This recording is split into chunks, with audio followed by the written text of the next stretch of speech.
Today we're sitting down and chatting with our friend Andrew Pardo of the Challenger fame. And he's going to sit down and talk to us about some of the projects that he's been working on. Welcome, Andrew Pardo. Glad to be here. Good man. All right, so Pardo, that's Italian, right? Yes. All right, so from what I heard, Italians are really good storytellers. Did you have any influence from your parents or family? Yeah, well, originally I wanted to go into broadcasting, like being a commentator on maybe soccer or hockey. Okay. And then I my parents would always point out to me that I like doing stories and stuff. So I thought, okay, maybe I should start doing scripts. Because for about 6 years I was working on a few things with my cousin, and then that led into the Challenger, which I started doing a couple of years ago. Good stuff. Now, the Challenger, for those of you who don't know, is a crime type of drama. Can you tell us a little bit about the show? Well, the Challenger was created by me and my cousin Aramis. It's about this cop, Detective Richard Sledge, and his partner, Detective Ronnie Gunnarsson. By day, Richard Sledge is he's a detective. On the side, he's a vigilante who stops crime, and he's like the best cop at the LAPD. He goes after people like mainly the Italian mafia, and the result of that is because Ricci, the head of the mafia, hired a hitman Walker and this guy Wolf took out pretty much everyone in Sledge's family. Yeah. That's what led him to become the Challenger.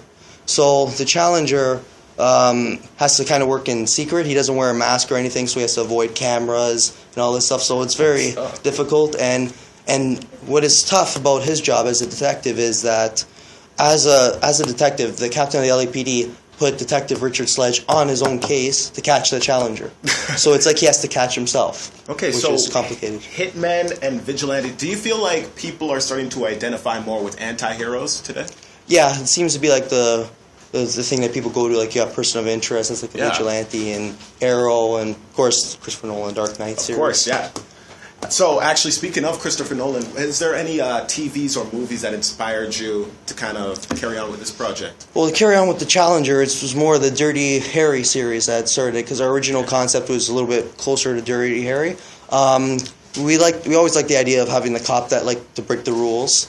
So we thought that it would be best if we would do that, but make it a little bit more realistic in a way where we can't have the captain knowing that he does these things, because that's one thing I always thought was a little bit off about that. Good. So now I understand you pull off triple duty as writer, director, and actor on the show. Now, how difficult is that? It's very difficult because it's only me and my cousin that have to do like all the production. So whenever there's a scene because I play Gunnarsson, whenever there's a scene when Gunnarsson and Sledge are in the same scene, we just have the camera on a tripod. There's nobody operating the camera, it's just me and him doing it. So it's very complicated, but we find a way to make it work. All right, well, it has been awesome talking to you. I look forward to seeing The Challenger, and you guys can check it out on Facebook. Thank you very much, Andrew Pardo.